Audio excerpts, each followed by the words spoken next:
ऐसी शान से मसीह आया है, देखो देखो कोई आ रहा है, कैसा चलना मसीह आया है, आगे अपनी उठा के तो देखो, ऐसी शान से मसीह आया है।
आराधना में आगे चलते अपनी आंखों को बंद करें, खुदावन की वो जीवित उपस्थिति हमारे बीच है, हम उस उपस्थिति को हम महसूस करें।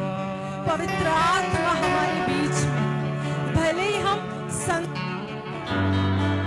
पर खुदावन की वो जीवित उपस्थिति हम में से हर एक को छोड़िए। अगर आज आप ये मनसा लेकर यहाँ पे आए हैं कि आप यीशु को छूना चाहते हैं, तो वो आपके बहुत करीब। आइए हम आराधना।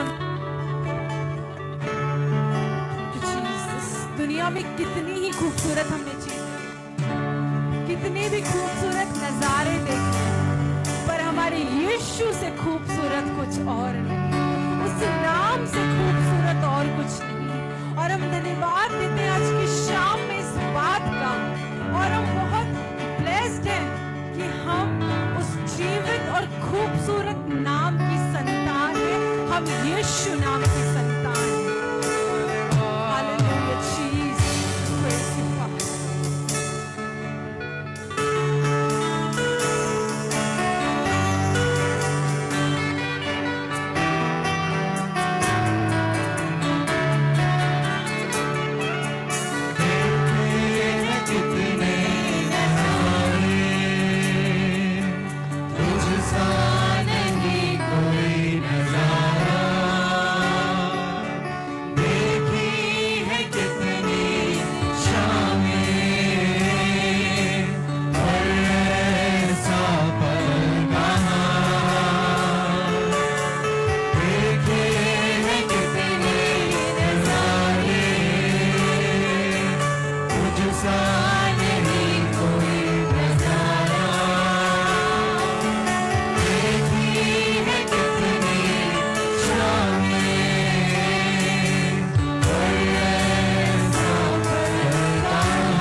जीवित उपस्थिति हमारे बीच में।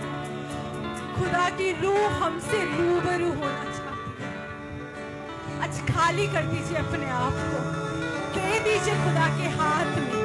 ऐसी कोई ताकत नहीं, ऐसी कोई चीज नहीं जो आपको रोक सके खुदा की रूह से रूबरू होने के लिए। खुद क्योंकि पिता का वचन इस प्रकार बताता है कि कौन मुझे पिता के प्रेम से अलग कर सकता है, कौन मुझे प्रभु के प्रेम से अलग कर सकता है। आज की शाम में जब वो मौजूद है यहाँ, वो आपसे रूबरू होना चाहता है। आइए एक बार फिर से स्वर्ग की ओर अपने हाथों को उठाकर गाएं, है यीशुआ।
हाथों को उठा के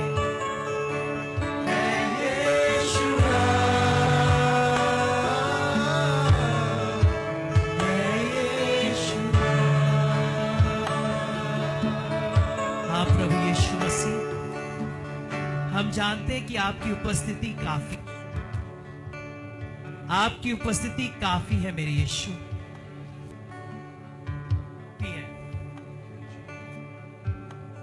आप यहां पे विराजमान है मेरे परमेश्वर, और हम जानते हैं कि आप अपनी हुजूरी से यहां पे काम कर रहे हैं। हर एक रुकावट, बाधा, गड़बड़ी, डिस्टरबेंस, हर एक मन भटकाने का आत्मा, दुष्ट की चालों को हम रिब्यूक करते हैं और हम सब अपने बीच में से दूर जाने का हुक्म देते हैं। और हम विश्वास करते हैं आज की शाम में इस स्थान पर हमारे ऑनलाइन परिवार, ऑफलाइन परिवार को आपके हाथों में सौंपते हैं। पूरी मीडिया टीम को, लाइट साउंड सिस्टम को, माइक्स को, लीड्स को, इंटरनेट को, सबके मन मस्तिष्क, विचारों, हृदय को, उस पूरे क्षेत्र को, आसमान से लेकर पृथ्वी के नीचे तक चारों दिशाओं पर आपके लहू को लगाते हैं। हर एक गड़बड़ी, हर एक विरोध, हर एक डिस्टरबेंस को दूर करते हैं। और आपके लहू में छुपाते हैं प्रभु। आज की शाम में जो आप हमसे बात करने जा रहे हैं, हम विश्वास करते हैं कि वो शाम जो आपके संग बिताई जाती है वो सबसे सुंदर, खूबसूरत और आशीषित शाम होती है। वो जिंदगी का सबसे बेहतरीन पल होता है प्रभु, जो हम आज आपके संग बिताने पा रहे हैं। हम धन्यवाद देते हैं, सारी महिमा, आदर, सम्मान आपको देते हैं और प्रार्थना यीशु मसीह के नाम में मांगते हैं, आमीन। सब अपने स्थानों पर बैठ सकते हैं।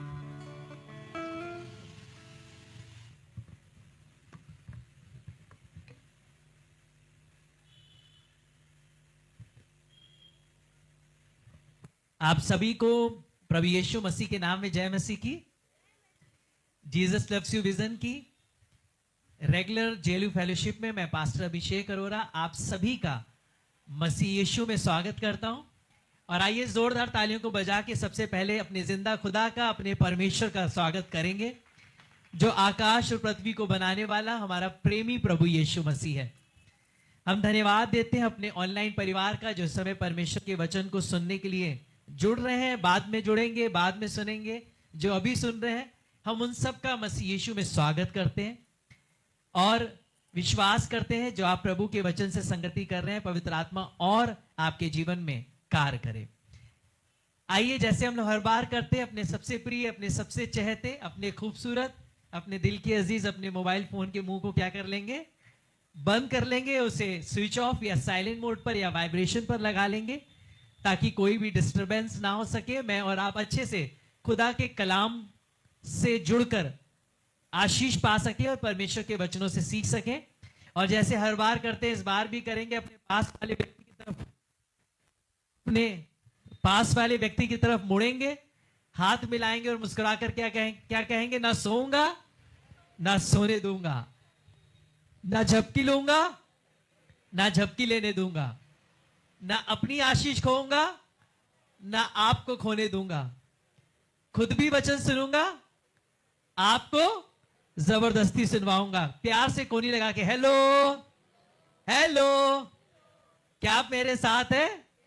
यीशु मसीह की थैंक यू जीसस। आइए हम सीधा परमेश्वर के वचन में आगे बढ़ेंगे और वचन में जाने से पहले कुछ सूक्ष्म गवाहियों को मैं आपको बांटूंगा, ज्यादा समय नहीं लूंगा। अभी बीते कुछ दिनों पहले एक परिवार बरेली में आया और वो इस बात को कहने लगे कि पास्टर अभिषेक अरोरा, हम आपसे मुलाकात करना चाहते हैं। मेरा बहुत उस समय शेड्यूल ऐसा नहीं हो पा रहा था कि मैं उनसे मुलाकात कर पाऊं, क्योंकि उसी समय हमारे जेएलयू परिवार में एक बहन है जिसके पापा एक्सपायर हो गए थे, जिसकी वजह से हम लोग उनके घर पर थे। पर उन्होंने बरेली में रुककर वेट किया और लगभग शाम हो गई और जब मैं फ्री हुआ तो मैंने उनको कॉल किया। मैंने कहा कि भाई क्या आप अवेलेबल हैं? तो उन्होंने कहा पास्टर साहब, हमने परमेश्वर से ये प्रार्थना करी थी कि अगर प्रभु आपकी योजना है तो हम पास्टर साहब से मिलकर वापस अपने शहर को जाएंगे और हमें बरेली में कोई काम नहीं, हम सिर्फ इसलिए वेट कर रहे थे कि आपसे मुलाकात हो सके और हम बिल्कुल फ्री हैं, इतने फ्री हैं कि आप जहां कहेंगे वहां पहुंच जाएंगे। मैंने कहा आपको वापस कब जाना है? उन्होंने कहा बस आपसे जब मुलाकात हो जाएगी उसके बाद हम वापस चले जाएंगे। तो वो भाई, उनकी पत्नी और उनकी एक बेटी मुलाकात करने के लिए आई और जब वो घर में घुसे, एंटर हुए और उनके संग जब बातचीत होने लगी, तब वो बीते सारे पलों को शेयर करने लगे। आज से लगभग 5 से 6 साल पहले सिविल लाइंस स्टेशन रोड पर जेएलयू के प्रेयर टावर में हस्बैंड वाइफ मुलाकात करने आए थे और उस समय की दशा बहुत ज्यादा खराब थी। मैरिज को काफी समय हो चुका था, कोई बेबी ब्लेसिंग नहीं थी और धीरे धीरे हस्बैंड वाइफ के बीच में इतना ज्यादा गैप आ गया कि दोनों एक दूसरे से अलग होने जा रहे थे और हस्बैंड भी अपनी वाइफ से अलग हो रहा था, वाइफ भी अपने हस्बैंड के संग नहीं रह पा रही थी क्योंकि बहुत टॉर्चर फील हो रहा था, अच्छा नहीं लग रहा था और जिंदगी नीरस सी हो गई थी। एक समय तो ऐसा आ गया कि वाइफ सब कुछ छोड़कर अपने घर चली गई थी और वो इस बात को बताने लगी कि एक समय ऐसा था कि हम दोनों ये बिल्कुल डिसाइड कर चुके थे कि अब हम एक दूसरे के संग नहीं रहेंगे। उस समय में मैंने बहन को समझाया और उनसे एक बात बोली कि जो परमेश्वर आकाश और पृथ्वी को बना सकता है, जो परमेश्वर सारा के गर्भ को ब्लेस कर सकता है, जो परमेश्वर असंभव को संभव कर सकता है, वो परमेश्वर आपके परिवार में भी काम कर सकता है। इसलिए अलग होना सॉल्यूशन नहीं है, पर संग में रहकर प्रार्थना करना सॉल्यूशन है। और दोनों हस्बैंड वाइफ ने धीरे धीरे बातचीत करना शुरू करी, धीरे धीरे बातचीत करना शुरू करी, और दोनों फिर एक संग हो गए। लगातार हम उनके लिए प्रार्थना करते रहे, और आज खुदावन का धन्यवाद हो कि परमेश्वर ने एक नहीं डबल ब्लेसिंग दी कि वो एक बेटी को लेकर आई जिसकी 3 साल की उम्र हो चुकी थी और वो प्रेग्नेंट थी। तो वो बताने लगी कि सिर्फ परमेश्वर ने हमें एक संतान की आशीष नहीं दी, पर हम आज ये गवाही यहां पर देने आए हैं कि संतान भी दी, और उसके बाद भी आज परमेश्वर ने मुझे ब्लेस किया है। और मैं इस टेस्टमनी को लेकर आई हूं कि एक समय था कि जब हम अलग हो रहे थे, एक समय था जब हम डाइवोर्स ले रहे थे, एक समय था जब मैं टूट गई थी, एक समय था जब सारी मेडिकल रिपोर्ट्स हमारे खिलाफ थी, एक समय था जब हम बरकत नहीं पा रहे थे, और आज एक ऐसा समय है जब हम प्लान भी नहीं कर रहे हैं, परमेश्वर ने हमें ब्लेस किया है। और आज परमेश्वर ने हमें माँ बाप बनने के साथ साथ फिर से माँ बाप हम बनने जा रहे हैं, दुगनी तौर से डबल ब्लेसिंग करके हमें आशीषित किया है। तो इससे एक बात मैं जान गया और समझ गया कि प्रार्थनाएं समय जरूर लेंगी, लेकिन यदि आप विश्वास योग्य ठहरेंगे और अडिग रहेंगे और स्थिर रहेंगे और धीरज धरेंगे, तो एक समय ऐसा आएगा जो खुदावन आपकी झोली को, आपके परिवार को, आपके घराने को सारी प्रार्थनाओं के उत्तर तो देगा, पर वो जो आपने नहीं भी मांगा होगा वो भी आपको देगा। वो ये बताने लगे कि ये दूसरा बेबी हमने प्रार्थना नहीं की, मांगा नहीं, पर परमेश्वर ने कब हमें ब्लेस कर दिया हमें खुद भी नहीं पता चला। परमेश्वर ने इस हिजकिय्याह से यही कहा था कि तूने प्रार्थना की इसलिए तेरे रोगों को तो दूर करूंगा, तेरी उम्र को भी बढ़ाऊंगा, लेकिन अशूरियों से भी तुझे मैं विश्राम दूंगा। वो जो आप नहीं मांगेंगे खुदा वो भी आपको देगा, जब आप परमेश्वर पे भरोसा करके उसके पीछे चलेंगे और अपनी विपरीत परिस्थितियों में भी ये कहेंगे कि मेरा जिंदा खुदाबंद, मेरा परमेश्वर मेरे साथ है। सिर्फ यही गवाही नहीं, मैं नाम रिवील नहीं करूंगा, लेकिन फिर भी मैं गवाही देना चाहूंगा, क्योंकि आज ही के दिन में भाई का फोन आया और उन्होंने कहा कि आप मेरी टेस्टमनी को दीजिएगा। बहुत समय से आप सब जानते हैं कि 2 प्रेयर टॉपिक हमारे बरेली के ट्रांसफर के थे, और एक प्रेयर टॉपिक ऑनलाइन लगातार हमारे पास आ रहा था, और एक भाई अपनी पत्नी के लिए निवेदन दे रहे थे। वो लगभग अपने शहर से 300 किलोमीटर दूर थे, और वो चाहते थे कि उनकी वाइफ वापस उनके घर पर आ जाए।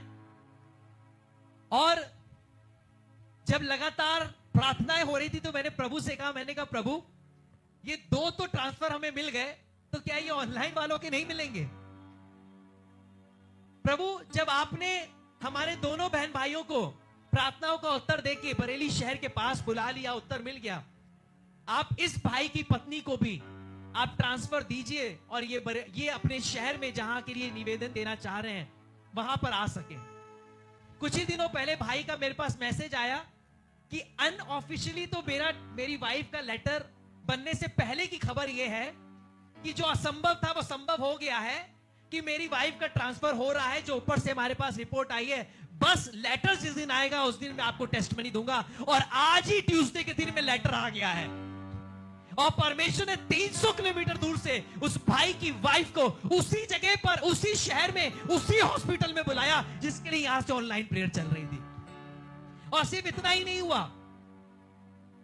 उन्होंने एक ब्लेसिंग की भी हमें रिक्वेस्ट दी थी लगातार कि प्रभु मेरी पत्नी को ब्लेस करे।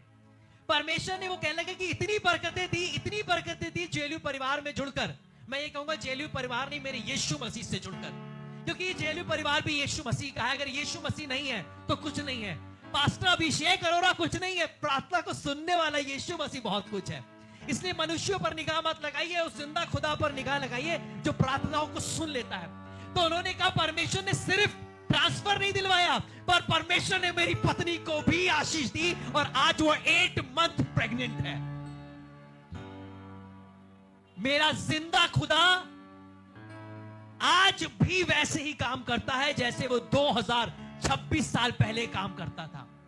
आप कहीं भी रहते हो, किसी भी शहर में, किसी भी देश में, किसी भी नगर में, किसी भी सिटी में रहते हो, मैं चैलेंज के संग कह रहा हूं, अगर आप उस सुनने वाले खुदा पर अपनी निगाह को लगाएंगे, शायद प्रार्थना नहीं आती होगी, शायद प्रार्थना के शब्द अच्छे नहीं होंगे, शायद प्रार्थना करने का तरीका नहीं आता होगा, पर एक बात जान लीजिए, प्रार्थना सुनने वाले को आता है कि उसको आपकी प्रार्थना कैसे सुननी है।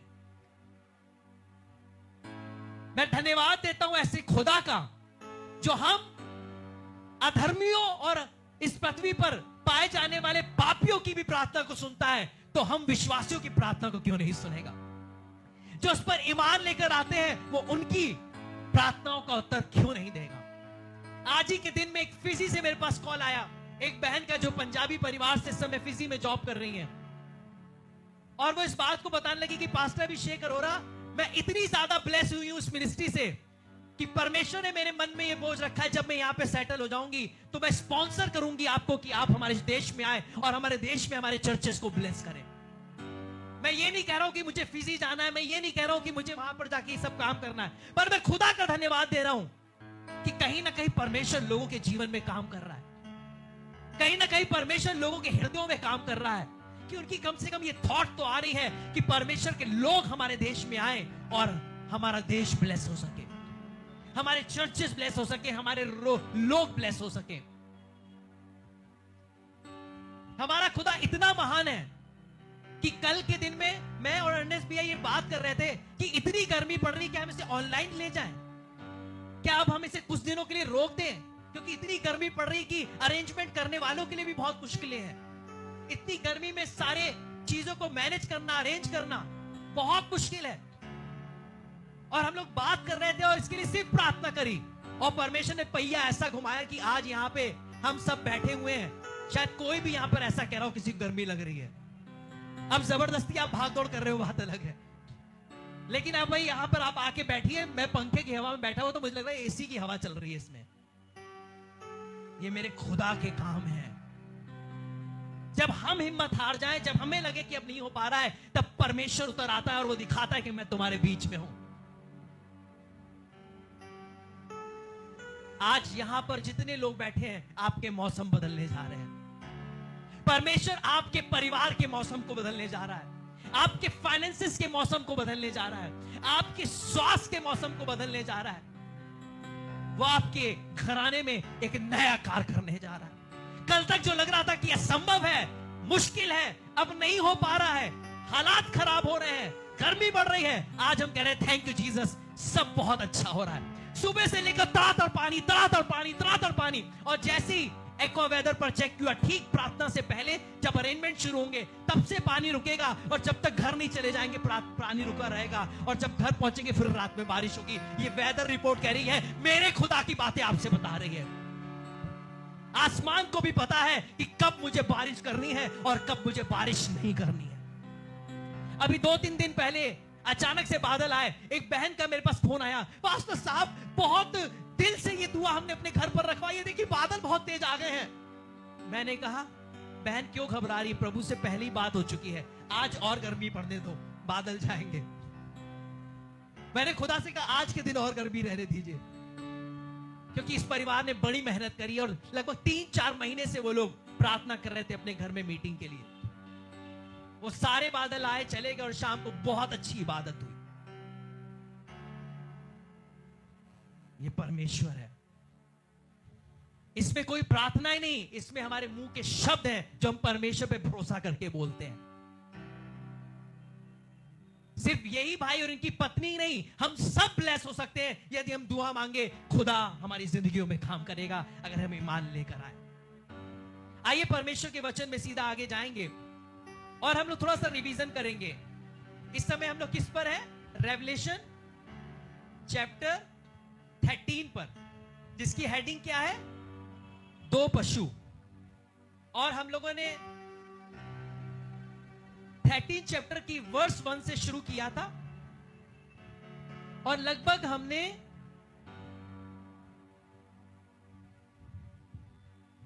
10th वर्स तक इसे कवर कर लिया है। प्रकाशित अध्याय 13 अध्याय, प्रकाशित वाक्य 13 अध्याय, उसकी 1 आयत से 10 आयत तक। और अब हम लोग 11वीं आयत से जाएंगे और हमने इसमें क्या रिवीजन किया है?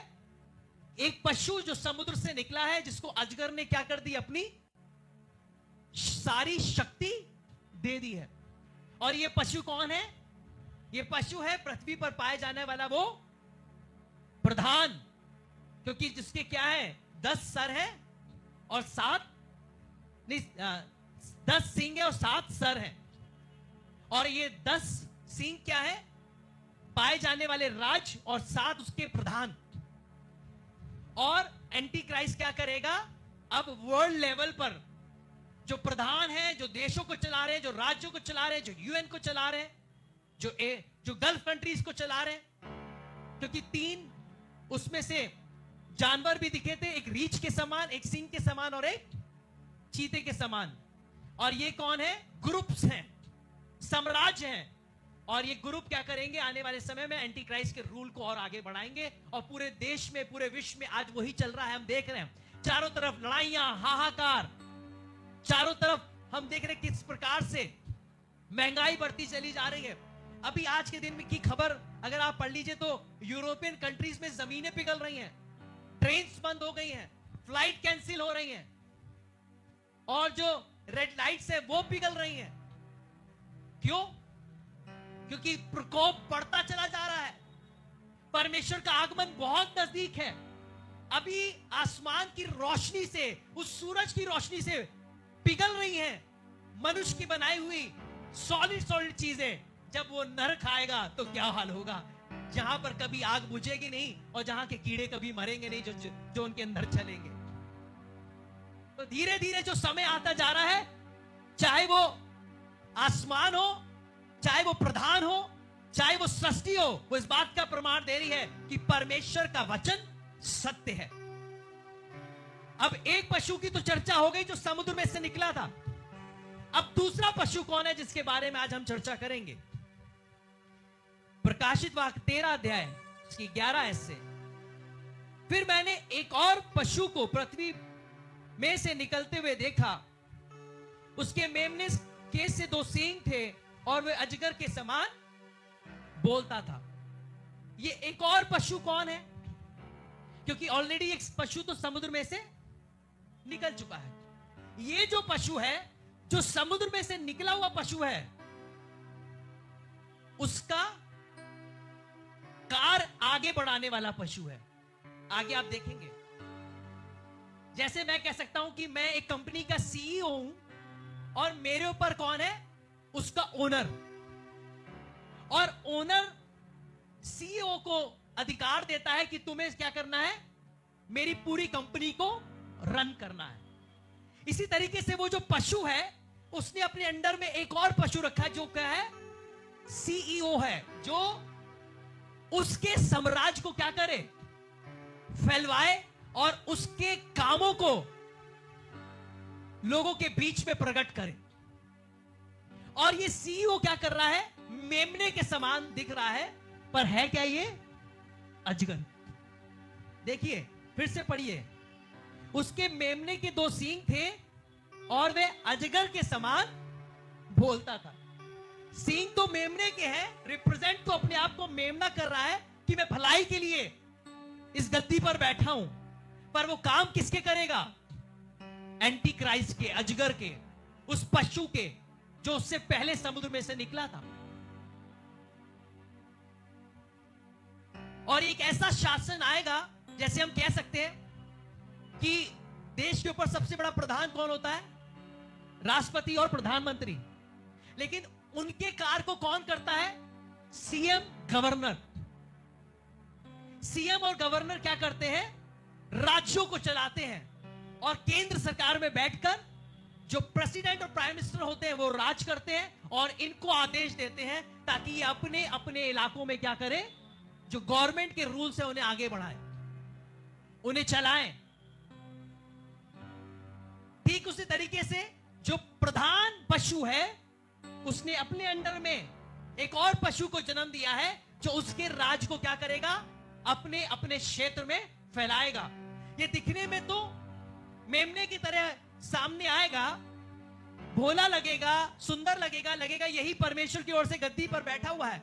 लेकिन जब वो गद्दी पर बैठ जाएगा तो उसके बाद वो क्या करेगा?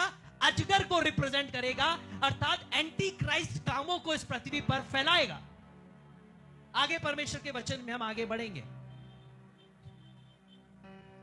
वह उस पशु का सारा अधिकार उसके सामने काम में लाता था और पृथ्वी और उसके रहने वालों से उस पहले पशु की जिसका प्राण घातक घाव अच्छा हो गया था पूजा। ये किसका काम करवा रहा है? वो जो पहला पशु जो समुद्र में से निकला था उसकी क्या करवाने लगा? ये धीरे धीरे पूजा करवाने लगा। और जो क्या किया गया था? घायल किया गया था, लेकिन उसका घाव क्या हो गया था? अर्थात इसका मतलब मैंने पहले भी बताया था कि राज क्या करेंगे? लड़ाइयां लड़ेंगे, आक्रमण करेंगे एक दूसरे के ऊपर। और क्या लगेगा कि हमें अब ये खत्म हो गए, अब ये फिर से पनप नहीं पाएंगे। लेकिन वही राज जो घायल होंगे वो फिर से खड़े होंगे और लगेगा कि अब ये समाप्त हो गए हैं, लेकिन फिर से वो अपने बल से खड़े होंगे और फिर से युद्धों को लड़ेंगे। क्योंकि पशु को अजगर ने क्या कर दिया? अपना अधिकार दे दिया है। और ये उसी घायल पशु के राज को, अर्थात वो जो समुद्र में से निकला था, जिसने पूरी पृथ्वी पर क्या मचा दी है? लड़ाइयां मचा दी हैं। पूरी पृथ्वी पर अगर आज आप देखें तो क्या चल रही है? लड़ाइयों की चर्चाएं हैं चारों तरफ। न्यूज चैनल उठाइए, लड़ाइयों की चर्चा है। ईरान और अमेरिका में समझौता हो गया, 2 दिन बाद होते टूट गया। फिर समझौता हो गया, फिर पता लगा उन्होंने फिर एक मिसाइल दाग दी। फिर समझौता हो गया, पता लगा फिर ईरान ने दाग दी। फिर समझौता हो गया, पता लगा टोल लगा दिया हरमोज स्टेट पर कि वहां से जहाज अब नहीं गुजरने देंगे। कुछ ना कुछ ऐसा चलता जा रहा है जिसमें घायल पशु क्या हो रहा है? फिर से अपनी पावर में आ रहा है।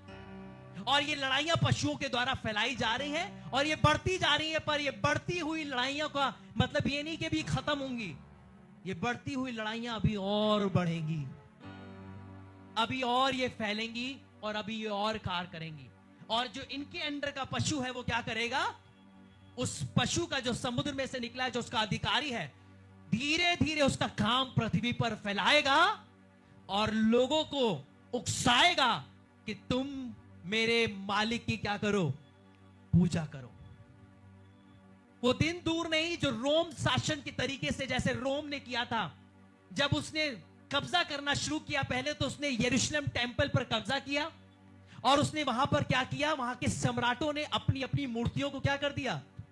स्थापित कर दिया। और उन्होंने ये रूल पारित किया, चाहे यहूदी हो, चाहे रोमी हो, चाहे कोई भी हो, चाहे जाति हो, कोई भी हो, उनको रोमी साम्राज्य में अगर रहना है, उनके अंडर में अगर जिंदा रहना है, तो उनके सम्राट की आराधना करनी ही करनी है।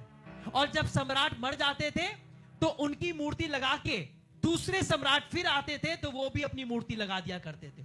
और ऐसे करते करते मंदिर में क्या हो रही थी? सम्राट अपनी मूर्ति को मंदिर में स्थापित कर रहे थे और उसे खंडित कर रहे थे। और अब धीरे धीरे एंटी क्राइस्ट वही काम करेगा कि वो बड़े बड़े प्रधानों की मूर्तियों को स्थापित करवाएगा। जैसे लोग गुरु बना लेते हैं, ऐसे वो गुरु बनवा देगा और उनकी मूर्तियों को स्थापित करके उनकी पूजा करवाएगा। क्या लिखा हुआ है? कि वो उस पहले पशु की क्या करवाएगा? पूजा करवाएगा। और ये आपकी विल पर डिपेंड नहीं करेगा कि आपकी मर्जी है करो, आपकी मर्जी है ना करो। ये रूल आएगा, ये करना ही करना पड़ेगा। अगर आप नहीं करोगे तो उसके बाद क्या होने जा रहा है मैं भी आपको आगे बताने वाला हूं। ध्यान से सुनिएगा। वह बड़े बड़े चिन्ह दिखाता था, यहां तक कि मनुष्यों के सामने स्वर्ग से पृथ्वी पर आग बरसा देता था। अब एंटी क्राइस्ट वो काम करने जा रहा है जो मिरेकल हीलिंग आज पास्टर्स के द्वारा हो रही है, जो चंगाई सभा आज सेवकों के द्वारा हो रही है, वही चंगाई सभा, वही मिरेकल अब एंटी क्राइस्ट के द्वारा भी होंगी। सेम वैसे ही टेस्टिमनीज आया करेंगी। अभी एक दिन मैं YouTube पर देख रहा था कि बिल्कुल ऐसे ही जैसे हम सभा कर रहे हैं, बिल्कुल वैसी एक सभा चल रही है और लोग खटियों पे, ट्रैक्टरों पे, ट्रकों से लद लद के लोग आ रहे थे और वो वहां पर जाके जहां पे आराधनाएं चल रही थी एंटी क्राइस्ट की, वहां पर डाल रहे थे और लकवा वाला चंगा हो जा रहा था, गूंगा बोलने लग रहा था, लगड़ा चलने लग रहा था। और एक क्रिश्चियन ने मुझे घर पर बुलाया, उन्होंने कहा भैया बहुत दिन हो गए चर्च आते हुए, वहां तो नहीं मिला कि हम यहां चले जाए। ये समय आने वाला है कि विश्वासी जो कहलाए जाते हैं उनकी छटनी हो जाएगी कि कौन सही में विश्वासी है, कौन सही में विश्वासी। वो जो आदत पड़ गई ना एक अंदर से हीलिंग की, हीलिंग बुरी चीज नहीं है, पर एडिक्शन किसी भी चीज की बुरी है। अगर वो लोग जो सिर्फ केवल मिरेकल के लिए ही जा रहे हैं, मैं ऐसा नहीं कह रहा हूं कि मिरेकल नहीं होते, यीशु के नाम में होते हैं, लेकिन एंटी क्राइस्ट जो करने जा रहा है उसके बारे में मैं बताने जा रहा हूं। वो जो सिर्फ मिरेकल के दीवाने हैं, हीलिंग के दीवाने हैं, कि जहां जाए केवल हीलिंग कम से कम दिखे, प्रोफेसी नहीं हुई तो शायद ये बढ़िया पास्टर नहीं है, शायद मिरेकल हीलिंग नहीं हुई तो शायद अच्छी चंगाई सभा नहीं हुई तो शायद यहां पे मजा नहीं है। अगर यही होता तो शायद बिली ग्राम को दुनिया में कोई नहीं जानता। पूरी दुनिया में अगर आज भी सबसे हाईएस्ट गैदरिंग वाले प्रीचर का अगर कोई नाम है तो वो बिली ग्राम है। ना कोई हीलिंग कॉन्सर्ट और क्रूसेड हुआ करते थे और ना ही कोई प्रोफेटिक क्रूसेड हुआ करते थे, purely word of God share किया जाता था। और जानते क्या होता था? पृथ्वी हिल जाती थी क्योंकि लाखों करोड़ों लोग अपना जीवन प्रभु को दे देते थे। इस आदत से निकलना पड़ेगा। प्रभु के दास करेंगे, मिरेकल होंगे, हीलिंग होगी, लेकिन उसमें उनके लिए अब होंगी जो वचन के भूखे और प्यासे होंगे, जो उद्धार के लिए, प्रभु के लिए सब कुछ छोड़ने के लिए तैयार होंगे। उनके लिए आश्रम होते रहेंगे। पर वो लोग जो यीशु मसीह को सिर्फ केवल इंस्ट्रूमेंट बना के यूज कर रहे हैं कि सिर्फ मेरा काम निकल जाए, सिर्फ उसका यूज कर रहे हैं, अब उनकी छटनी आने का समय है। क्योंकि अब जो एंटी क्राइस्ट आएगा वो सारे कार्य करेगा जो चर्चेस में होते हैं। टेस्टमनीज हुआ करेंगी, ये शुरू हो चुका है, मैं देख चुका हूं। और मुझे एक विश्वासी परिवार ने खुद दिखाकर मुझसे कहा अब मन करता है कि वहीं चले जाए। पास्टर साहब क्या हम जा सकते हैं? एक बार अलाउ कर दीजिए। अब आप बताइए कि मैं क्या अलाउ कर दूंगा? मैं तो यही कहूंगा प्राण देने तक विश्वासी रहे। मैं तो यही कहूंगा शेरों की मांद में जाने के तक भी विश्वासी रहे। आग के भट्टे में जाने के बाद भी तू क्या रहे? विश्वासी रहे। और गर्दन कट जाए तब भी तू विश्वासी रहे। अभी प्रभु के दास बता रहे थे साधु सुंदर सिंह जी के बारे में। ऐसे ही उनको इंडिया का जीसस नहीं कहा जाता था, क्योंकि उन्होंने लहू बहाया पांव से, उन्होंने दुख सहे, नंगे नंगे पांव तिब्बत जैसे देश में चले जाते थे, एंटी क्राइस्ट लोगों के बीच में चले जाते थे, जेंटाइल के बीच में चले जाते थे ताकि उनको खींचकर प्रभु के पास ले आए। ऐसे लोग हैं जिनके बारे में आज पता भी नहीं कि वो जिंदा है कि मर गए, लेकिन उन्होंने सेवा करी है। और आज इसी इंडिया के सेवक साधु सुंदर जी को आइडल बना के, उनको आदर्श बना के, आज वर्ल्ड में जो टॉप प्रभु के सेवक हैं, जो करोड़ों लोगों के बीच में मिनिस्ट्री कर रहे हैं, वो कह रहे हैं कि हमारा आदर्श जानते कौन है? साधु सुंदर सिंह जी। हमारे देश में पाए जाने वाले सेवक की चर्चा पूरी दुनिया में हो रही है। आपकी जिंदगी में काम होंगे, मौजे होंगे, लेकिन सिर्फ मौजों और काम के लिए अगर प्रभु के पास आएंगे तो कब आप जीवन की पुस्तक से कट जाएंगे आपको और मुझे पता भी नहीं चलेगा। क्योंकि जो एंटी क्राइस्ट आने वाला है वो वही कार्य करेगा जैसे हम प्रभु की उपस्थिति में, उसकी सेवकाई में मिरेकल्स को देखते हैं। आगे देखेंगे उन चिन्हों के कारण जिन्हें उस पशु के सामने दिखाने का अधिकार उसे दिया गया था, पृथ्वी के रहने वालों को क्या करता था? भरमाता था। तो अब जो पशु आएगा वो क्या करेगा? लोगों को सबसे पहले भरमाएगा। अभी इस समय जानते सबसे ज्यादा क्या काम हो रहा है?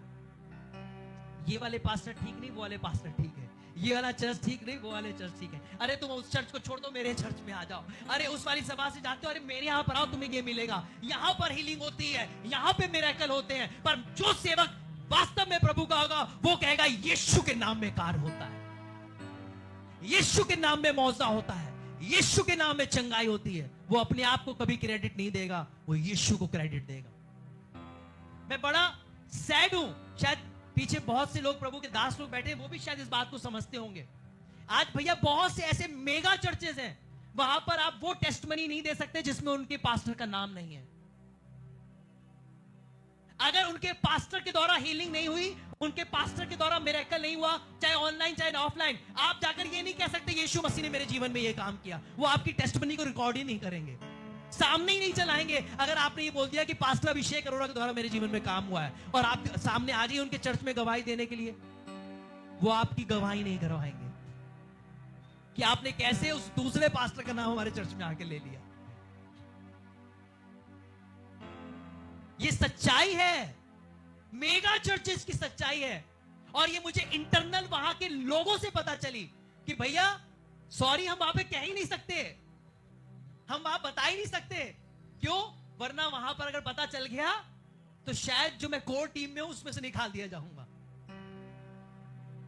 हमें कहना पड़ेगा उन्हीं को अपना स्पिरिचुअल फादर, हमें कहना पड़ेगा उन्हीं को ही कि भाई उन्हीं के द्वारा मिरेकल हुआ है, वरना हमें हमारी रिस्पॉन्सिबिलिटी से हटा दिया जाएगा।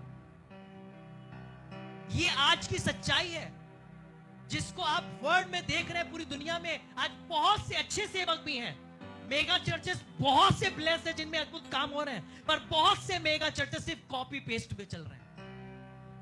वो एक कॉर्पोरेट एजेंसी चला रहे हैं कि कैसे बिजनेस को डेवलप किया जाए, और वो फॉरेन के और दूसरे दूसरे देशों की चीजों को कॉपी कर रहे हैं। और वैसे ही उन्होंने एक टीम बना रखी है, एक पास्टर आएगा, 10 बॉडीगार्ड आएंगे, पता नहीं पास्टर को उठा के कौन लेकर जा रहा है, और वो जब तक बॉडीगार्ड बंदूक लिए हुए नहीं जाएंगे वो पास्टर एंटर नहीं होंगे। उन्हें यीशु मसीह से ज्यादा बॉडीगार्डों पर भरोसा है। मैं ऐसा नहीं कह रहा कि उनको सेफ्टी की जरूरत नहीं है, पर ये आदत, ये एडिक्शन बन रहा है धीरे धीरे, क्योंकि इससे हम बिग पास्टर नहीं बनेंगे।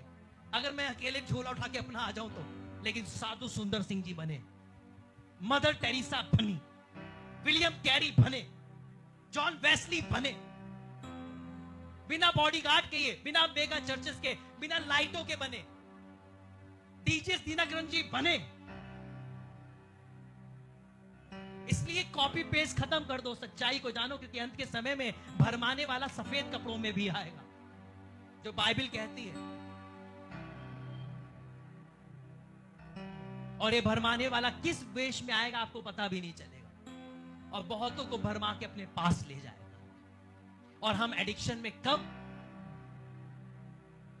भटक जाएंगे हमें भी नहीं पता चलेगा। इसलिए प्योर वर्ड ऑफ गॉड को, प्योर परमेश्वर के वचन को पढ़ना सीख लीजिए, उसे अडॉप्ट करना सीख लीजिए, उन फेलोशिप में जाना शुरू करिए जहां पे परमेश्वर की वचन की शिक्षाएं दी जाती है, और आपके जीवन में मिरेकल भी होंगे, हीलिंग भी होंगी, प्रोफेसीज भी होंगी, साइंस एंड वंडर्स भी होंगे, आकाश की शक्तियां भी हिलेंगी, लोग जीवन भी देंगे। लेकिन उसके लिए परमेश्वर के वचन को ग्रहण करना जरूरी है, परमेश्वर की वचन की सच्चाई को जानना जरूरी है,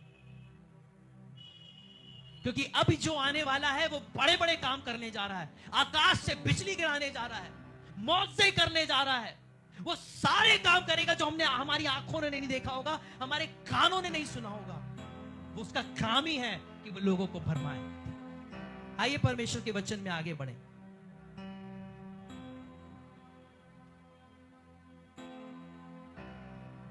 पंद्रहवीं आयत में उसे उस पशु की मूर्ति में प्राण डालने का अधिकार दिया गया कि पशु की मूर्ति बोलने लगे, और जितने लोग उस पशु की मूर्ति की पूजा ना करें उन्हें क्या करेगा? मेमने की तरह आएगा, लेकिन धीरे धीरे क्या बन जाएगा? अजगर बन जाएगा। और धीरे धीरे एक ऐसा रूल आएगा कि जो उस पशु के सामने नहीं झुकेंगे, पशु समझ गए ना, वो राज्य करने वाले उन प्रधानों के सामने नहीं झुकेंगे। ये जो दूसरा पशु आएगा वो उन लोगों को मरवाने का काम करेगा। या तो झुको, जो शद्रक मेशक अबेदनगो के संग हुआ, जो दानियल के संग हुआ। अगर आप नहीं झुकोगे, दूसरे की अगर आराधना करोगे प्रभु यीशु मसीह की, तो आपके संग ऐसा ही किया जाएगा, और ऐसे ही रूल पारित किए जाएंगे, और ये होना ही होना है। अभी प्रभु का धन्यवाद दो कि 13वां अध्याय अभी शुरू नहीं हुआ है, लेकिन हां, इसकी झलक अभी भी शायद उत्तर कोरिया है। भैया वो कौन सा है? उत्तर कोरिया में है। 99.99% वोट उसके हक में गया। जो 0.1 वोट बच गया ना, उसने कहा उन्हें ढूंढो वो 0.1 कौन है जिन्होंने वोट नहीं दिया है। 0.1 भी वो नहीं छोड़ रहा है। 0.1 भी अगर वोट उसे नहीं मिलेगा तो वो मारे डाले जाएंगे कि उन्होंने वोट क्यों नहीं दिया मुझे। इसकी झलक आप देख चुके हैं हमारे ही इस विश्व में।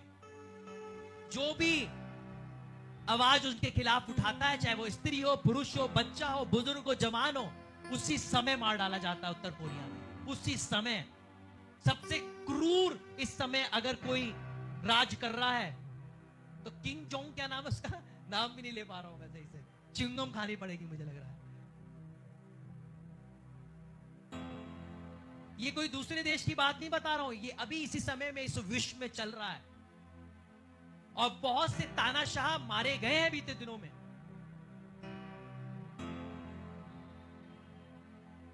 इसलिए क्या करना है हमें?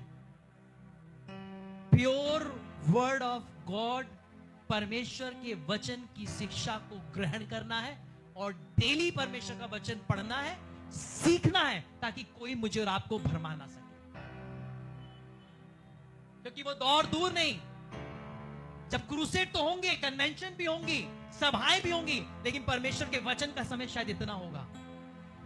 वर्ड ऑफ गॉड के लिए टाइम नहीं होगा। तुम खड़े हो जाओ, तुम्हारा फोन नंबर ही है, तुम्हारा मोबाइल नंबर ही है, तुमने पर्स में रखा है, तुम मोबाइल लेकर आए, तुम्हारे भाई के मोबाइल का नंबर ही है। इसी से ही करते करते पूरी सभाएं खत्म हो जा रही हैं। मैंने देखी बड़ी बड़ी क्रूसेड, लाखों लोग थे, एक जने को खड़ा किया और उस पर उसके आगे पीछे का पूरा बता दिया, कन्वेंशन खत्म। तालियां बजने लगी, लोगों ने जो आंधी तूफानों के तरीके से हालेलुया बोलना उस पास्टर के लिए शुरू किया। कोई यीशु मसीह का नाम नहीं, कोई गुड न्यूज नहीं, कोई वर्ड ऑफ गॉड नहीं। एक बाबा ने भी मुझे एक बार बहुत सारी बातें बता दी थी, बाहर मिला था मुझे, ऐसी सब कुछ बता दी थी आगे पीछे, और बाद में मैंने उसके लिए उद्धार की प्रार्थना करी थी। बाद में उन्होंने मुझसे पूछा, बताइए यीशु मसीह कौन है? वो सब कुछ बताने के बाद भी वो नहीं बता पाया जो मैंने उससे पूछा, क्योंकि हमारे पास वचन, उनके पास वचन नहीं है। तो ऐसे बहुत से खड़े होंगे जो सिर्फ यही बातें करेंगे, पर परमेश्वर की सच्चाई आपके अंदर नहीं देंगे। और भरमाने वाला यही चाहता है कि हम पूरी तरीके से वर्ड ऑफ गॉड से अलग हो जाए। और जो उस पशु के सामने नहीं झुकेगा, वो क्या कर दिया जाएगा? मार डाला जाएगा। आगे पढ़ेंगे। उसने छोटे बड़े, धनी कंगाल, स्वतंत्र दास, सबके दाहिने हाथ या उनके माथे पर एक छाप। धीरे धीरे क्या हो रहा है? कई प्रकार की गणनाएं पूरे विश्व में शुरू हो गई हैं। कभी ये वाली गणना, कभी वो वाली गणना, कभी इधर वाली गणना, कभी उधर वाली गणना। और अभी तक इतनी गणनाएं होने के बावजूद भी नागरिकता का प्रमाण नहीं पता लोगों का कौन सा है। आप कहते तो आप इंडियन है, लेकिन अभी भी आपको नहीं मालूम कि आप इंडियन है कि नहीं है। और ये इससे हमारे भारत देश में नहीं है, पूरे विश्व में ये चल रहा है। क्योंकि धीरे धीरे सबके डाटा, सबके मोबाइल, सबके, आपने देखा होगा कि आप जो चीज अपने मोबाइल में देखते हैं, अगले पल उसी के ऐड आना शुरू हो जाते हैं। आपके इंटरेस्ट क्या है, आप किससे बात करते हैं, आप क्या सर्च करते हैं, आप क्या देखते हैं, सब कंट्रोल किया जा रहा है। और कहीं ना कहीं एंटी क्राइस्ट जो आएगा, वो धीरे धीरे स्मार्ट कर ही आएगा। वो आएगा टेक्नोलॉजी से ही, और धीरे धीरे आपके सारे डाटा, सारे आधार कार्ड, सारे पासपोर्ट, सारे आपके वोटर आईडी कार्ड, आपके बैंक अकाउंट, आपके यूपीआई, जो जो आज आप यूज कर रहे हैं, एक सेकंड में बंद हो जाएगा जब आप उसके सामने नहीं झुकेंगे। आपके खाते सीज हो जाएंगे। अभी तो बोला जाता है केवाईसी करवा लो, तब केवाईसी का रूल ही यही होगा, पहले छाप लगवाओ, तब यही केवाईसी है। केवाईसी क्या होगी तब? स्टैंप। आपने राजा की स्टैंप लगवाई है तो आपके सारे अकाउंट चलते रहेंगे, और अगर आपने स्टैंप नहीं लगवाई है तो आपके सारे फायदे जो भी आपके पाए जाते हैं वो बंद कर दिए जाएंगे। इसलिए मम्मी पापा से, अपने बाप दादाओं से पूछे कि पहली की जिंदगी कैसी थी। हो सकता है वही जीनी पड़े, शायद किसी फार्म हाउस में जाना पड़े, अपनी बैले अपनी गाय पालना पड़े, अपनी बकरियां पालना पड़े। मैं तो एक जेलू बिजनेस सोसाइटी बना दूंगा ले जाके वहां पे। तो भैया जो भैया थके हारे आ जाओ भैया, सब संग में रहेंगे अपना मिलकर। उसी सोसाइटी के अंदर ही सब कुछ होगा भैया, वहीं पर दूध मिलेगा, वहीं मक्खन मिलेगा। फिर से हम इक्कट दुक्कट खेलेंगे, खो खो खेलेंगे, क्योंकि मोबाइल चला जाएगा, वीडियो गेम होंगे नहीं, रील्स देखने का टाइम नहीं होगा। फिर पेड़ों के नीचे घंटों घंटों बातें हुआ करेंगी, सब एक दूसरे के नजदीक आ जाएगी। जुमानजी थी, ज़ॉम्बी, हाँ, वो ज़ॉम्बी के तरीके से कोविड वाले लोगों को बना दिया गया। और आने वाले समय में क्या हुआ, हमने भी वही देखा कि वो ज़ॉम्बी जैसी फीलिंग हमारे देश में भी आ गई। पता चलता था ये कोविड पॉजिटिव है तो लोग ऐसे भागते थे, ऐसे डरते थे, कहीं ये छू ना ले, छींक ना दे। और अगर कोई छींक देता था बिना पॉजिटिव हुए भी तो उसकी भी पिटाई लग जाती थी, तो छींका कैसे यहां पे। और धीरे धीरे हमारे देश में भी यही सब चीजें होने लगा। जैसे ये एक्सपेरिमेंट शुरू हो गए, कब धीरे धीरे हमारी कंट्री में भी लागू हो जाए हमें नहीं पता। इसलिए बिल्कुल प्रिपेयर रहिए, बिल्कुल प्रिपेयर रहिए कि उस छाप के आने का समय नहीं मालूम कब आ जाएगा। लेकिन उससे पहले हम इतने मजबूत हो जाएं, हम इतने पहले प्रभु यीशु मसीह के पास पहुंचने वाले बन जाएं कि हम पहले ही बादलों पर उठा लिए जाएं और ये दौर, ये समय हमारे सामने ना आने पाए। बहुत से लोग कहेंगे कि ये तो रैप्चर के समय में होगा, पर मैं आपको एक और बात बताना चाहता हूं। हनूक उठा लिया गया, एलिया उठा लिया गया, मुझे नहीं पता परमेश्वर किसको पहले ही उठा ले रैप्चर के आने से पहले। मैं नहीं जानता खुदा किसके लिए कब समय रख दे कि मेरे पास आ जाओ। चेले पहले ही जान गए थे कि अब एलिया उठा लिया जाएगा, तभी भविष्यवक्ता कहने लगे थे कि एलीशा एलिया के बाद क्या उस अभिषेक को पा पाएगा, क्योंकि वो जानते थे कि एलिया क्या होने वाला है, उठाया जाने वाला है। हो सकता है बहुत से विश्वासी लोग उठा लिए जाएं और वो दौर, वो समय शायद उनके जीवन में ना आए। और हो सकता है प्रभु मूसा की लोथ के बारे में किसी को कुछ नहीं पता चला, शैतान भी आके लड़ने लगा, किसी को नहीं मालूम चला। मिकाएल और शैतान लड़े हैं पर कोई नहीं पता कर पाया। इसलिए किस स्पेसिफिक पर्सन पे परमेश्वर की नजर आ जाए, किसके ऊपर उसकी दृष्टि आ जाए, वो कहे नहीं भैया इसको तो मैं पहले ले जा रहा हूं। तो इसलिए अपनी तैयारियों को करिए कि प्रभु के इतने फेवरेट बन जाइए, इतने उसके चहेते बन जाइए कि शैतान भी आए ढूंढने के लिए, आप नजर ना आए और मिकाएल आपके लिए खड़ा हो जाए। ये दौर आएगा और प्रभु अपने लोगों को उठा ले जाएगा।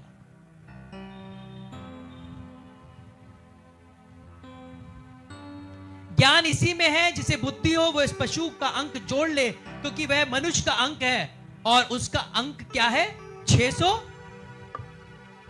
मनुष्य का अंक क्यों कहा गया है, क्योंकि मनुष्य किस दिन बनाया गया था, किस दिन, छठे दिन। और ये 666 कहीं ना कहीं इस बात को बताया जाता है कि मनुष्य की सृष्टि छठे दिन हुई थी। और शैतान क्या कर रहा है, मनुष्यों में से होकर ही आने वाले समय में इस देश पे, इस विश्व में राज करने जा रहा है। और मनुष्यों में होकर ही प्रभु अपने राज को स्थापित करेगा, जो आप और मैं होंगे। परमेश्वर को भी इंसान चाहिए और शैतान को भी इंसान चाहिए। बस हमें चूज करना है कि हम कौन से इंसान बनेंगे, परमेश्वर के लोग, चुने हुए लोगों वाले इंसान, या उस अनंत काल की आग में उस पशु के पूजा करने वाले इंसान।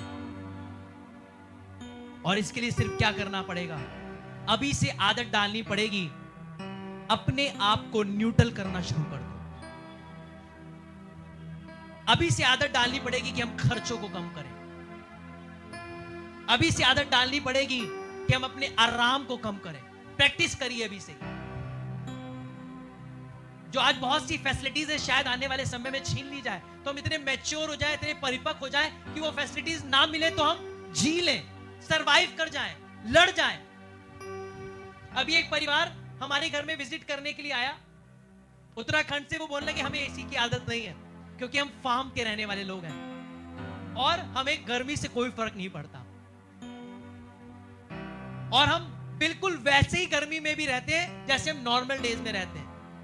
और उन्होंने अपनी बॉडी को ऐसे अडॉप्ट कर लिया है, जबकि उनके घर में एसी लगे हुए, हर कमरे में एसी लगा हुआ है, सब कुछ, सारी फैसिलिटीज हैं, गाड़ी है, कार है, घर में सब कुछ है, कई एकड़ों का फार्म हाउस है, किसी चीज की कमी नहीं है।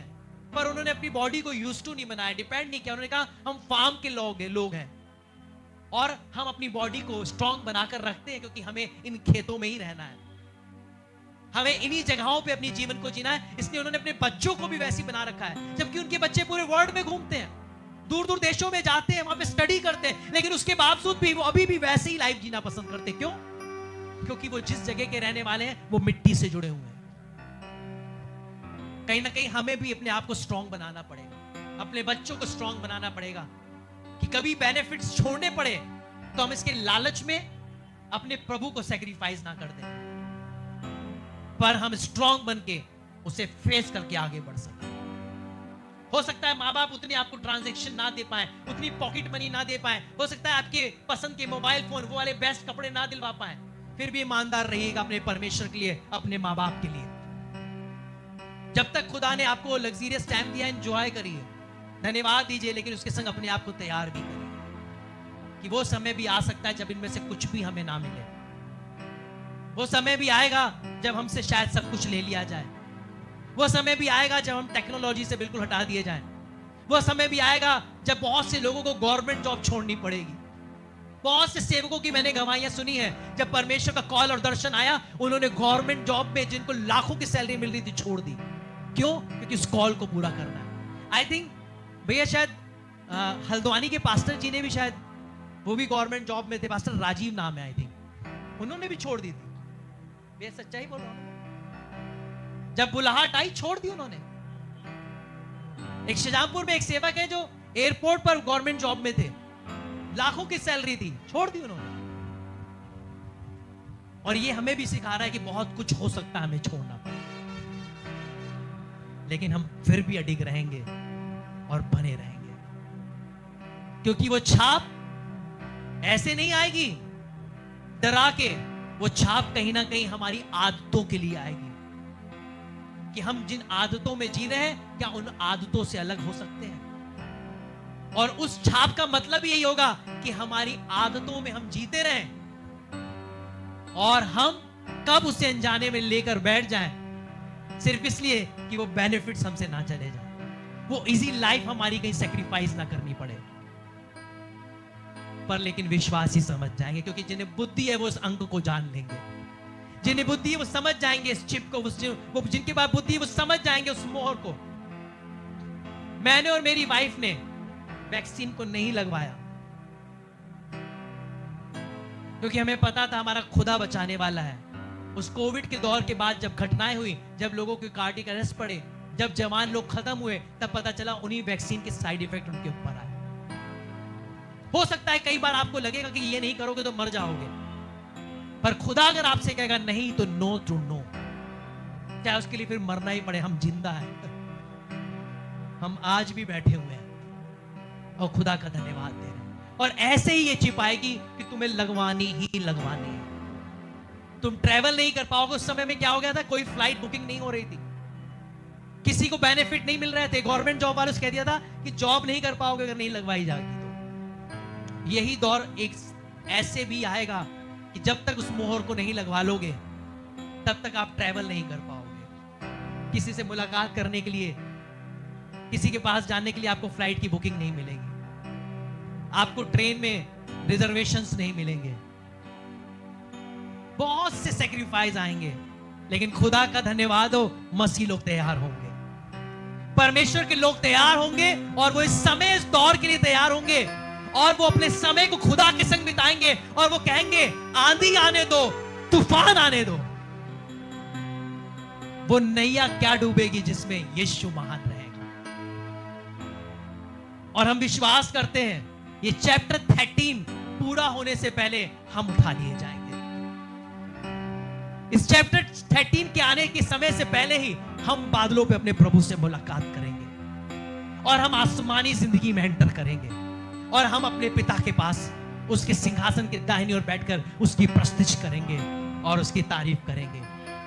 ये समय और ये वचन तो कठिन जरूर है, पर लेकिन ये सत्य है हर एक विश्वासी को मजबूत करने के लिए और उसकी आत्मा को तैयार करने के लिए। आइए समय है कि हम अपनी आंखों को बंद करें और अपने आत्मा से प्रभु के पास आए। और मैं रिक्वेस्ट करूंगा इस समय डॉक्टर अमित चरण जी से कि वो आगे आए और जो भी प्रभु उनको उभारता है प्रार्थना में, भविष्यवाणी में, आने वाले समय के लिए, इस समय के लिए, किसी के लिए भी जो भी प्रभु ने अगुवाई करता है वो आने बीच में आत्मा की अगुवाई में अंतिम प्रार्थना में हमें ले चले।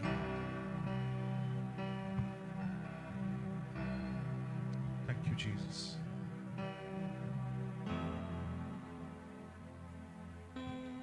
प्रभु यीशु मसीह आपका धन्यवाद देते हैं। Thank you Jesus.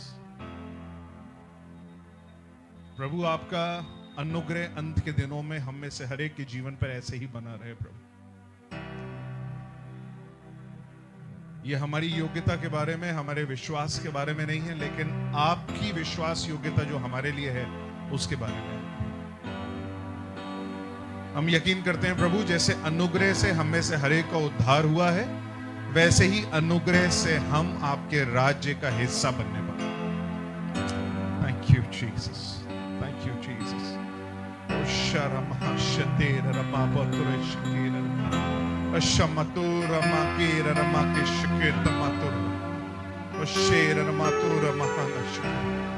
खुदा के लोगों, जिसे अन्य भाषा का वरदान है, आइए अपने मुंह को खोले, प्रभु का धन्यवाद दें। ये टाइम खुदा के रूह का है, परमेश्वर के आत्मा का समय है, जब प्रभु के दास ने परमेश्वर के वचन को हमारे हृदय में बो दिया है। आइए उसका धन्यवाद दो। परमेश्वर का आत्मा मुझसे कह रहा है इस समय, पश्चातापी दिल, रिपेंटेड हार्ट प्रभु को चाहिए इस समय। God is a Sikar, God is a Sikar. परमेश्वर ढूंढ रहा है इस समय रिपेंटेड हार्ट्स को। ओ जीसस, प्रभु तेरे मज़बे पर आते हैं, प्रभु तेरे मज़बे पर आते हैं। वो बदकारियां, वो खराब बातें जो जानकर या अनजाने में जिंदगियों से हुई हैं, यीशु मसीह के नाम से वो सब कुछ माफ कर दी जाए। प्रभु अनुग्रह कर, अनुग्रह कर, प्रभु अनुग्रह कर। God is seeking repented hearts. Hallelujah, hallelujah. खुदा का रूह इस समय घरों में, मैं एक परिवार को इस समय देख पा रहा हूं जो सोफे पर बैठकर ऑनलाइन टीवी पर एक बड़ी स्क्रीन पर ऑनलाइन इस समय इबादत को अटेंड कर रहे हैं। परमेश्वर आपसे कह रहा है, आपस में आप परिवार के लोग एक दूसरे से क्षमा मांग लीजिए। एक दूसरे का हाथ, मैं देख पा रहा हूं, एक दूसरे का हाथ पकड़कर एक दूसरे से क्षमा मांग लीजिए और कहिए कि मैं तुम्हारे खिलाफत में इन सब बातों को दोबारा से नहीं करूंगा, मैं तुमसे प्रेम करूंगी, मैंने तुम्हें जो खराब बातों को बोला है उन बातों को दोबारा रिपीट नहीं करूंगा। परमेश्वर का आत्मा आपके घर में इस समय काम कर रहा है। मेरे खुदा के लोगों, अजीजों, आपके घर में काम कर रहा है। मैं ऑनलाइन व्यूअर्स उस फैमिली को देख पा रहा हूं। You are sitting on a sofa and watching this live telecast on a big screen.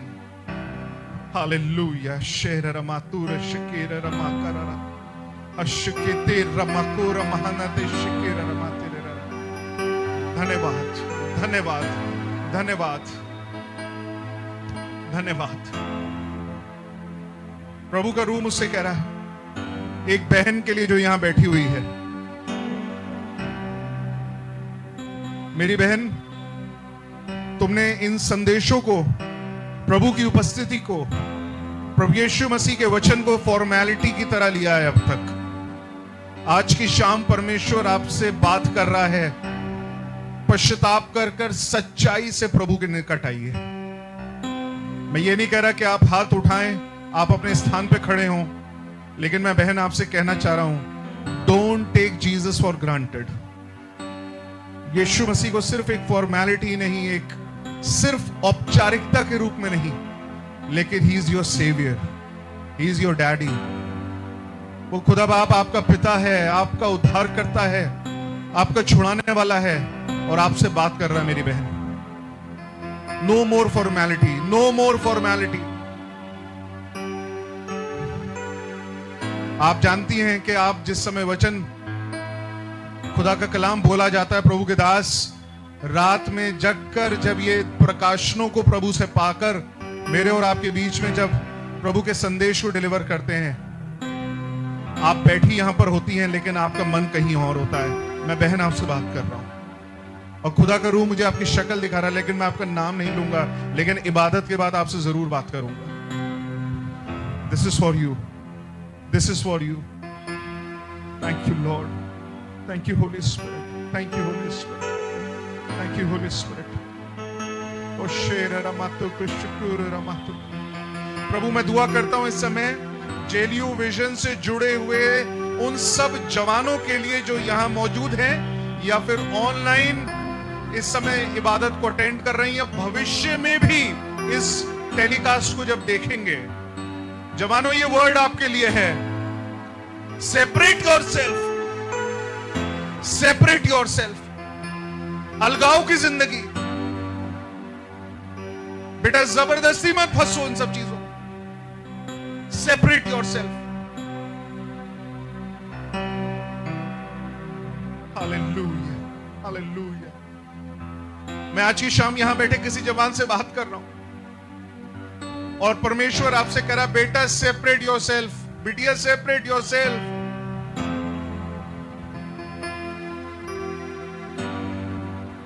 तुम अभी तक वैसी इस्तेमाल नहीं हो पाई हो जिस रूहानी एतबार से, रूहानी कद में तुम्हें बढ़ जाना चाहिए था, लेकिन तुम अभी भी आत्मिक रूप से एक बौनी दिखाई दे रही हो। And you know it very, आपको मालूम है, you know it yourself, you are playing with Jesus. Don't do this. मैं आपसे कह रहा हूं, खुदा गुरु कह रहा है, don't do this. Do not play with the holy Jesus. Hallelujah. ओ शेर रमतकुर रमतिश। Thank you Lord, thank you Lord. ओ शेर रमतकुर रमतेरे रमशिके रम आशुरु रमहाना। परमेश्वर का आत्मा मुझसे कह रहा है, मैं तुम्हारी जगह दिलाने पर हूं तुम्हें वापस।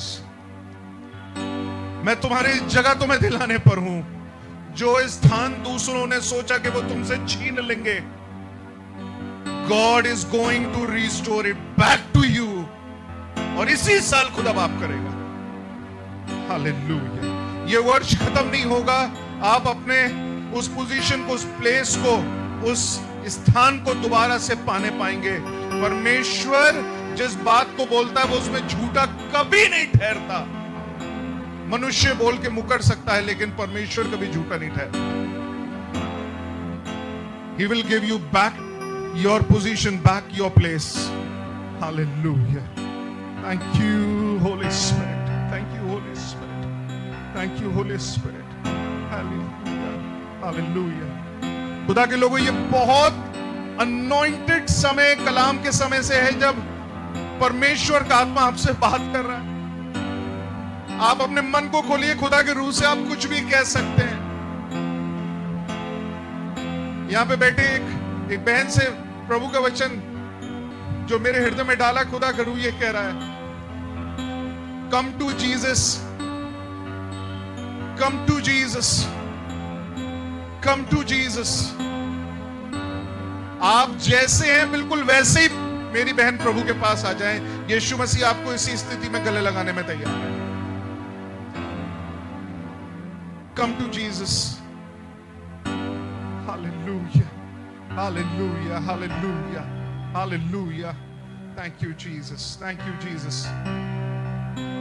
पीठ का दर्द, हड्डी का दर्द, और उसमें भी बिल्कुल निचले हिस्से में जो छोटी हड्डी, कॉक्सिक्स का दर्द, जिसमें आपको बैठने में दिक्कत है, और जब आप बैठ जाते हैं तो आप उठने में दिक्कत है।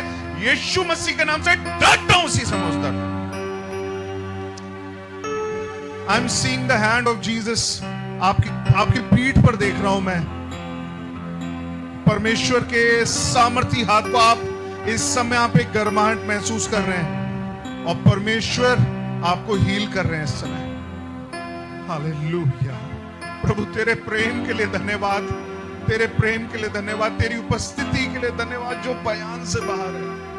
Thank you Jesus, thank you Jesus, thank you Jesus, thank you Jesus, thank you Jesus. Hallelujah, hallelujah. पिता धन्यवाद, पिता तेरा धन्यवाद, पिता तेरा धन्यवाद, पिता तेरा धन्यवाद।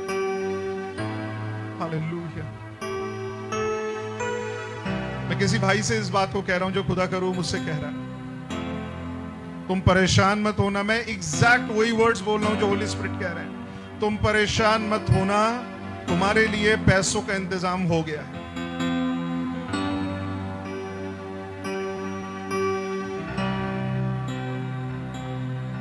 यहोवा जायरा, यहोवा जायरा उसका नाम है। यहोवा यर्रे, मुहैया करने वाला। मेरे भाई, खुदा तुमसे कह रहा है परेशान मत होना, पैसे का इंतजाम कर दिया है उसने। You will get it at the right time. People will come and they will give to you at the right time. लेकिन उसका इंतजाम आज हो गया है। खुदा आपने कर दिया है, मनों को तैयार कर दिया है।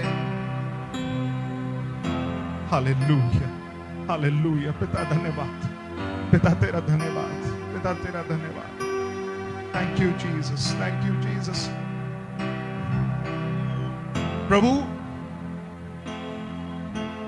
प्रभु का आत्मा पास्टर अभिषेक के लिए एक वर्ड को मुझे दे रहा है। Pastor, this is for you.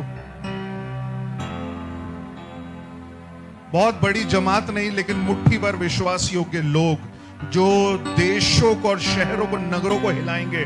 खुदा बाप उस विश्वास योग्य लोगों को आपकी अगुवाई में आत्मिक रूप से बढ़ाकर जोरावर तरीके से इस्तेमाल करें। Hallelujah. Thank you Jesus, thank you Jesus. They will not only say that you are their spiritual father. वो सिर्फ शब्दों वाली बात नहीं होगी, but they will mean it. और जैसे आप शिक्षा दोगे वैसे परमेश्वर का आत्मा जोरावर तरीके से उसमें इस्तेमाल करेगा, उनमें होगा। Hallelujah. It is not about mega church, but it is about handful of believers जो देशों नगरों को उल्टा पुल्टा करते हैं। हालेलुया। धन्यवाद पिता, धन्यवाद, धन्यवाद, धन्यवाद। मैं देख पा रहा हूं एक जवान जिससे आप आने वाले यूथ कैंप में मिलेंगे, और मैं देख रहा हूं वो पीछे में सुचेतना में बैठकर आप उससे बात कर रहे हैं। That young boy will give his life to Jesus. When you will talk to him, only when you talk to him, when you share the love of Jesus, वो कहेगा कि भैया हमने सिर्फ आपको प्रचार करते नहीं सुना, लेकिन हमने आपके अंदर यीशु मसीह को देखा, इसलिए मैं अपनी इस बात को आपसे कहने आया हूं। Thank you, Jesus. Hallelujah. Worship you. Worship you, Jesus. Worship you. Worship you. Worship you, Jesus. Worship you. खुदा का रूह मुझसे कह रहा है जिसकी आंख में प्रॉब्लम है, रात में दिखने में आपको प्रॉब्लम होती है, चमक पड़ती है आंख में,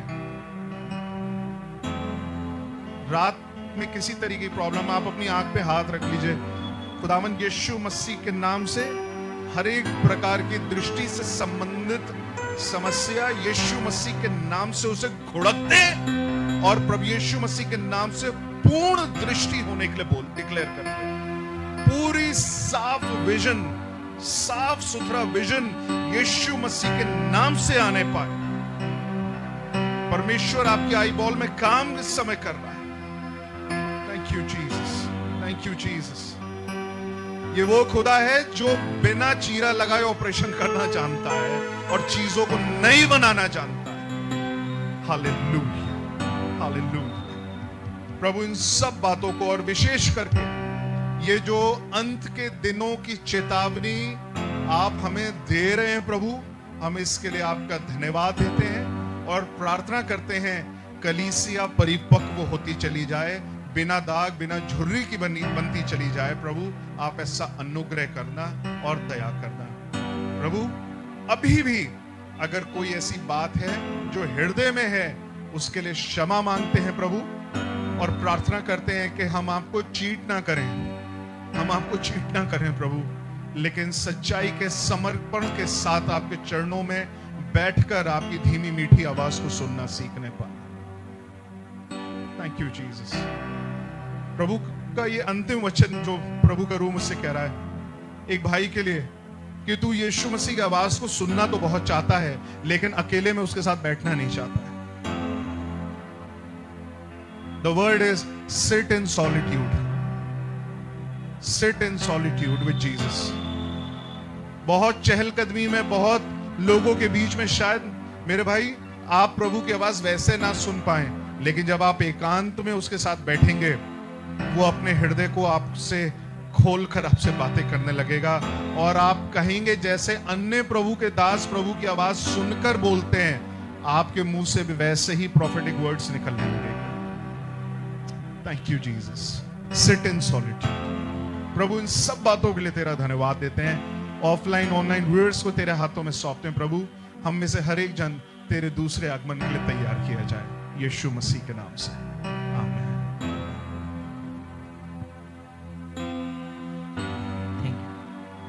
ऐ हमारे बाप, आप जो स्वर्ग में हैं, आपका नाम पवित्र माना जाए, आपकी बादशाहत आए, आपकी मर्जी जैसे स्वर्ग में पूरी होती है जमीन पर भी पूरी हो। हमारे रोज की रोटी आज हमें बख्श दीजिए, जिस तरह अपने कसूरवारों को माफ करते हैं आप भी हमारे कसूरों को माफ करिए। हमें आजमाइश में न पड़ने दीजिए, बल्कि बुराई से बचाइए, क्योंकि बादशाहत, कुदरत और जलाल हमेशा आपका है, आमीन। मैं रिक्वेस्ट करूंगा पास्टर श्रेयस जी से कि वो आशीष वचन में हमें आशीषित करें। मैं चाहूंगा हम सब अपने स्थानों पर खड़े हो जाएं। अब हमारे खुदावन यीशु मसीह का फजल, खुदा बाप की मोहब्बत और पाक रूह की रिफाकत और शराकत अब से लेके हमेशा तक हम सबों के साथ होती रहे, आमीन। Thank you so much. अपनी जगहों पे बैठ सकते हैं और हम अपनी ऑनलाइन फेलोशिप को यहीं रोकेंगे और नेक्स्ट जेएलयू फेलोशिप ट्यूसडे को हम लोग फिर मिलेंगे।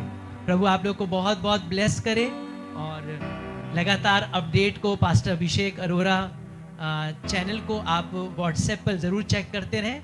वहाँ पे सारी मीटिंग की डिटेल्स कब होगी उसके लिंक्स आपको मिल जाएंगे, जहाँ पर आप जुड़ सकते हैं। और कुछ लोगों ने मेरे को बताया कि वो चैनल ढूंढ नहीं पा रहे हैं, अपडेट चेक नहीं कर पा रहे हैं, तो आप जहाँ पर स्टेटस आता है वहाँ पे अपडेट्स करके लिखा होगा, उस पर जब क्लिक करेंगे तो उसमें सर्च कर लीजिएगा पास्टर अभिषेक अरोरा, तो उस स्टेटस वाली जगह पे ही नीचे चैनल आ जाएगा, जिसको आप क्लिक करके फॉलो कर लीजिएगा। और वहीं पर आप हमेशा चेक करके डेली डिवोशन, वर्सेस और लिंक्स और अपडेट्स को आप वहाँ पर पा सकते हैं। प्रभु आपको बहुत बहुत ब्लेस करे। God bless you all. और जो आपके प्रार्थना निवेदन अभी लाइव आए हैं, हम उनके लिए व्यक्तिगत प्रार्थना करेंगे। और ये बिल्कुल मत सोचिएगा हमारे लिए प्रार्थना नहीं की जाएगी। कुछ लोगों ने बर्थडे के लिए भी प्रेयर टॉपिक डाला है, तो हम उन लोगों के लिए भी प्रार्थना करेंगे। प्रभु उनको भी बहुत ब्लेस करे और जिनका बर्थडे है प्रभु उन्हें भी बहुत आशीष दे। God bless you. जय मसीह।